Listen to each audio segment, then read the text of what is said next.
This is Alec, and today in this video I'm going to go over the Wild Unknown Tarot deck and guidebook, written and illustrated by Kim Krans. Now, it's really interesting and neat that it is written and illustrated by the same person, which, if you pay attention to a lot of decks, usually the art's done by someone else, and the deck's written by someone else, or it's a joint project. So this is done by one person, and that's really neat. This is the box that it comes in. Pretty well sturdy made box. Has a sliding lip. And then we open it up and there's a quote inside. May you always be on the inner quest. Then it has one of these little flaps, little ribbons. And I can use that to pop open, get the tarot book, guidebook. And then, oh look, same one uses to get the deck out. Oop. A little bit of a struggle there. This box brings me to my first complaint of the deck. And it's really a really petty complaint. But it is that this deck box that the deck is in is really well made. It's sturdy cardboard. It slides in and off very easily. It has a little flap thing as well. There is no reason now for me to keep this box. This other deck box that it comes with does the job already. This, I don't know what to do with. It's a really nice box though, so I hate to just throw it away because it's really good quality. It has a quote inside. There was a lot of thought and care and good production value. So I don't know. Oh, there's a little infinity sign on the bottom. I missed that. So I don't know. I might put tea or something in it. Maybe I'll store dice. Maybe I'll put other divination tools in it. I don't know. I just feel really bad throwing this box away now. But I also don't know what to do with it. Because I'm not going to keep my deck in it anymore because I am running out of space on my deck shelf. And this box is massive compared to the deck box, this one.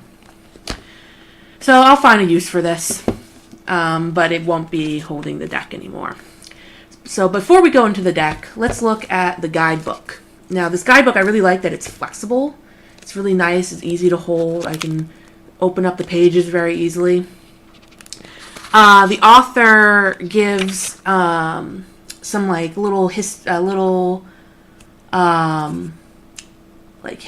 a little bit of explanation behind the cards, which is really nice. Definitely if this is your first deck.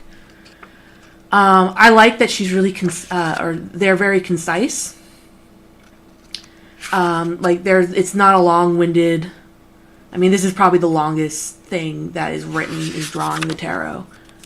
But everything else is very to the point. Short and brief. It's not too brief, I don't think, in my opinion. And that might just because this isn't my first deck. So I have a little bit of bias in that I don't need a lot of information. But it's not long-winded, which I appreciate, but it's also not so brief that it's rendered pointless. Why would you even, there are some decks that I own where I don't know why they included a booklet at all because what they wrote was garbage. And I'll review some of those decks later. But anyway, so they have spreads, as any good guidebook should have. So you have a place to start from if this is your first, if this is all you ever get for divination. I appreciate the little note on reverse cards. The author of the deck does not include reverse meanings. And they mentioned that they think that it's too complex to incorporate reverse meanings right off the bat, and it's not necessary. I personally, me Alec, I don't use a lot of reverse meanings, especially if the book doesn't include reverse meanings. So without further ado, the meanings of the cards are again really brief, really to the point. Explain the card really well, I find. Include a picture. in case you're, lost on, like, what the card looks like. I don't know. I like the keywords that we see up here, like completion, celebration for Four of Wands. I like making cheat sheets for my decks that I use a lot of, so I don't have to keep looking back to the workbook, and I can like jot my memory. And I think that I'll probably be using these keywords. I really like figuring out how the author interprets different cards. Like, what does Daughter of Wands mean to this deck creator? It's really interesting to me. Because obviously, if I wanted a standard Rider-Waite tarot deck, I would just get one of those, and then I can use the standard meanings. But this is an author who, look at this symbolism here.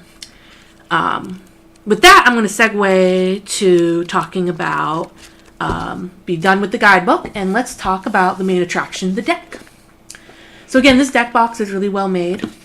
There's a quote inside. "Welcome to the wild unknown tarot. You'll find no wrongs or rights inside this box. Only mirrors for reflection. Open your mind, draw a card, and have fun in your journey." I really like that quote, that little description. The idea of like this should be fun, this should be reflective. Those are things that I really agree that tarot should be. So like this. So this is how you get the card. The first card you see is the Ace of Wands. However, I've since shuffled the deck.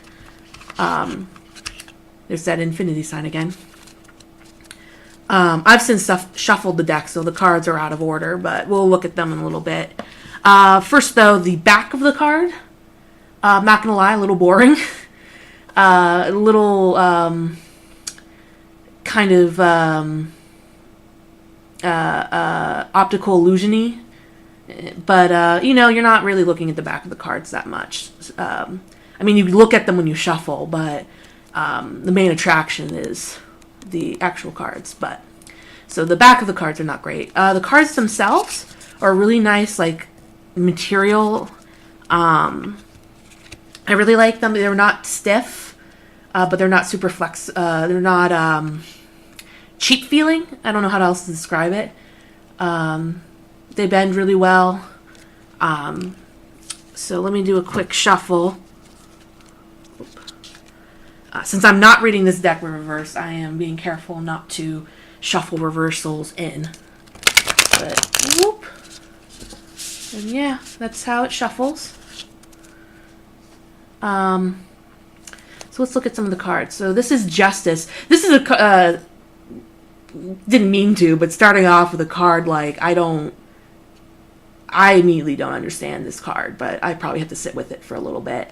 The symbolism used. Same thing with the Hierophant. Really beautiful card. I'm not exactly sure what the images are conveying. Son of Cups, which brings me to the fact that this deck does not use page, princess, prince, whatever. It uses son, daughter, father, mother of the suits. There's Ace of Wands again. I do like the World. That's really pretty. Daughter of Pentacles is really nice. So is Mother of Cups.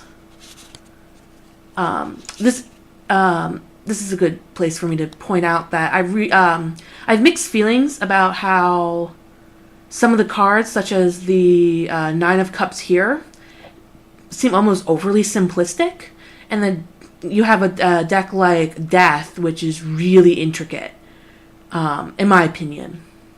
This is about as intricate as it gets, but still there's a lot going on here versus, 9 cups and a moon and some lines and colors. But, a lot of people do really like the art of this deck, so that's probably a personal thing. I do like the Tower. Father of Pentacles is neat. I really like this. I go back and forth between really not liking the simplicity and really liking the simplicity. Because, like, the Six of Wands right here is really, it tells me so much. My intuition's, like, going off. But, then I get something like the Five of Cups, and, like, this is, I'm not exactly sure what I'm feeling here. But I think that just will take me sitting with the deck. I just got this deck today. I've done one reading with it.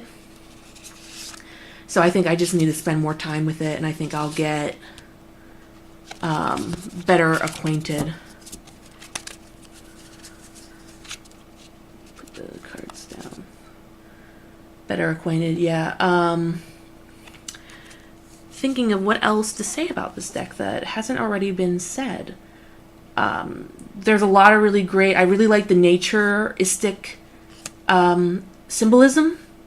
There's no people in this deck. It's all nature, trees, animals. There's a fox. There's an owl. This is the Lovers. I really like this card because it, as much as the Lovers is about romantic love, I also take the Lovers to be very much about union and companionship. And this really does it where it doesn't sexualize the Lovers, and that's really nice. Because the Lovers is not always about sex, and it doesn't have to be about sex.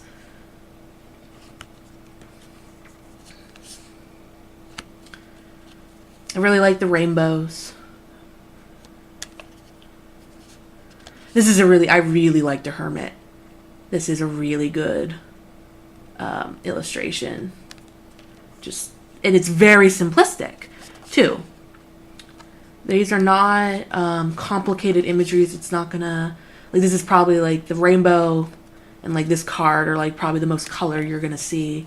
It's very sketchy art. Shown with a lot of talent. But definitely, like, a very unique art style. I really like this Fool. He's a little chickie. Taking a step off the branch. Ace of Swords. Yeah, so I'm going to spend some more time with this deck to kind of connect more with it. I'm not connecting with it off the bat, but that's just me. I'm connecting with a lot of cards off the bat, but not all of them, which I think is how I normally connect with decks. I think for this deck, there's some decks where I can just read them purely off the images themselves, and some decks where I need the guidebook and only the guidebook. The cards are basically meaningless. Card imagery is basically meaningless, and this deck kind of hits a midway point for that, where I'm going to definitely be able to look at this card and get a response out of myself of what it means. But then I'm going to be turning to the guidebook to kind of refine that initial feeling. Until I'm probably more proficient with the deck, and then I remember the meanings assigned to all the cards. But that's how I read. This is a really cool card. This is the Four of Swords, which I kind of follow a little bit because it's a signifier of my chronic illness. And it's kind of an interesting card in this deck in that regard, in that context. But Sun's also really interesting. It's like a solar flash. And Judgment. But yeah, this deck overall, I really like it. My biggest complaints probably would be just the extra box that you don't need that comes in the packaging, which isn't really the deck's fault. And then the back of the card being kind of plain. But other than that, I really like it. I like the feel of it. It's a good standard size, like, tarot deck. Like, this is what most decks come in size of, so it's not too small, it's not too big. I lean towards bigger decks, though, so, like, this might be too big for some people. But I find it to be just a good size. Yeah, and the guidebook, again, I really like. I like how concise it is while still being meaningful. Guidebook is a good size also to, like, carry around with me if I need to, if I go on the go. That's a really gruesome card. Oof. Really like the Empress, and the Emperor, I don't know if I went by it already, but the Emperor is also a tree. Strength. Ooh, that's another really good. And then you have, I don't know, I don't really like this card. This one's too plain. I don't know what's going on. But yeah, I think that about covers it. I'm just going to get to the rest of these cards because I'm almost done. It's an interesting Pentacle card with a spider. But yeah, it's a pretty good deck. It's popular for a reason. I would recommend it as a beginner deck, because I know people always want to know. I think it's a pretty decent beginner deck if you connect to the imagery. I don't think it would, if you don't like the imagery, don't get it. That kind of goes for any deck. But like considering the guidebook that comes with it is a pretty good explanation on tarot. If you like the imagery, I think this would be a pretty good beginner deck.